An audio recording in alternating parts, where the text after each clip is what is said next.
তো এই এটা একটা ইনডাইরেক্ট ট্যাক্স ব্যবস্থা। ডাইরেক্ট ট্যাক্স তো আমরা জানি, আমরা সবাই দিই, ইন্ডিভিজুয়াল যে ট্যাক্স এগুলো আমরা দিই, কিন্তু এটা ইনডাইরেক্ট ট্যাক্স। এবং এই ট্যাক্স একটা ফেডারেল কাউন্সিলের, যেটা আমাদের সেন্ট্রাল থেকে, ফেডারেল মতলব আমাদের মানে যতগুলো রাজ্য আছে এবং সেন্ট্রালের পরামর্শ মতে সেই বারবার যে ডিসিশন গুলো হয় সেগুলো আমাদের এর উপর ভিত্তি করে কিন্তু আমরা সেই জিএসটি বিভিন্ন সময় চেঞ্জ হয় বা যদি পরিবর্তন হয় সেগুলো আমরা আরোপ করি।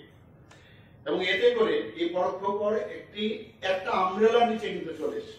আগে বিভিন্ন ট্যাক্স, আমরা এগুলো নিয়ে বিস্তর আলোচনা করেছি যে বিভিন্ন জায়গায় বিভিন্ন ভাবে ট্যাক্স দিত, বিভিন্ন ট্যাক্স, সেই জায়গায় একটা আমব্রেলার মধ্যে এই যে জিএসটির ব্যবস্থা, তাতে করে অনেক সুবিধা হয়েছে। যারা বিজনেসম্যানরা আছেন বা অন্য যারা ট্যাক্স এই ধরনের জিএসটি দেওয়া হয়, সেটা কিন্তু আমি মনে করবো যে জিএসটি ভারতের একটি বিপ্লবী কর ব্যবস্থা, এটা তো অস্বীকার করার উপায় নেই।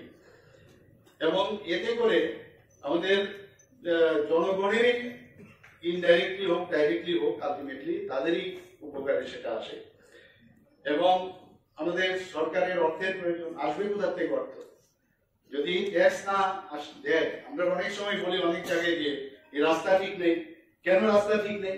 এখানে হসপিটালের ব্যবস্থা ভালো নেই কেন? আমরা এত ট্যাক্স দিই, এখানে স্কুলের বা বিভিন্ন বিদ্যালয়ে কলেজে গেলাম, কে বলছে যে এই কলেজের পাঠ্য ব্যবস্থা এরকম কেন? তো যত বেশি অর্থ হবে তত বেশি ফেসিলিটিসও বাড়বে। সেটা যে কোনো জায়গায় হোক, সেটা কিন্তু এই জিএসটি ব্যবস্থাটা আমার মনে হয় যদি সেটাকে আরো বেশি শক্তিশালী করা হয় এবং আমাদের ত্রিপুরা সরকারি ট্যাক্সেস অর্গানাইজেশনের তরফ থেকে সেই ব্যবস্থা ওনারা করছেন। আমাদের যে এই কর আদায় করা হয় কিন্তু মানে ভোগের কেন্দ্র থেকে, আগে ছিল উল্টো। আমরা সবাই জানি উৎপত্তি স্থল থেকে এই জিএসটি আগে হতো, এখন একদম লাস্ট প্রান্ত যিনি ভোগ করবেন ডেলিভারি যে সেক্টর, সেখান থেকে সেটা আমরা সবাই জানি। আমাদের এই জিএসটি করার সুবাদে ট্রান্সপারেন্সি, আমরা মাননীয় প্রধানমন্ত্রী নরেন্দ্র মোদীজি বারবার বলেন যে আমরা সবকিছু দিয়ে ট্রান্সপারেন্ট, এবং সেটা আজকে সারা দেশের সঙ্গে আমাদের রাজ্যের একটা স্বচ্ছতা এবং কর বৃদ্ধি পাওয়া, এটা আমাদের রাজ্যটা প্রতিফলন ঘটেছে। আমাদের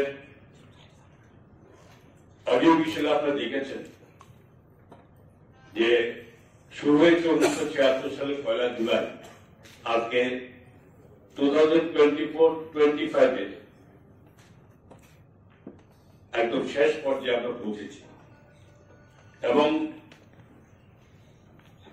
প্রত্যেকবারই দিনকে দিন সেখানে আমাদের এই ছোট্ট রাজ্য হলেও আমাদের কর, আমাদের সংগ্রহের তালিকাও বৃদ্ধি পাচ্ছে। এবং এটা শুধু এটা পাওয়ার পিছনে একটাই কারণ, সরকারের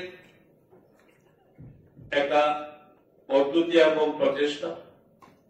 এবং সেটা তখনই পরিপূরক হয় যদি ব্যবসায়ীরা, যারা করদাতা, যারা কর পেতে রাজ্যে, এবং তাদের সহযোগিতা ছাড়া এটা কখনোই সম্ভব হতে পারে না।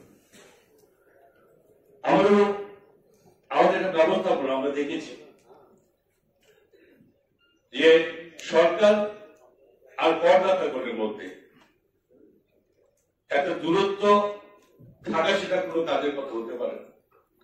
কারণ আপনাদের মাধ্যমে আজকে আমাদের রাজ্যের এই জায়গায় যে আমরা লাস্ট ইয়ার 2023-24 যেখানে আমরা 3007 কোটিতে আমাদের এখানকার এই যোগ্যতা আমরা পেরেছি, যেটা সরকার আমরা এসেছি 2018 মার্চ মাস।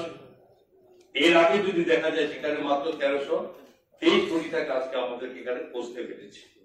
তো স্বাভাবিক আপনাদের সঙ্গে সরকারের সেখানে একটা সম্পর্ক, একটা পারিপার্শ্বিক একটা সুন্দর পরিবেশ তৈরি না করলে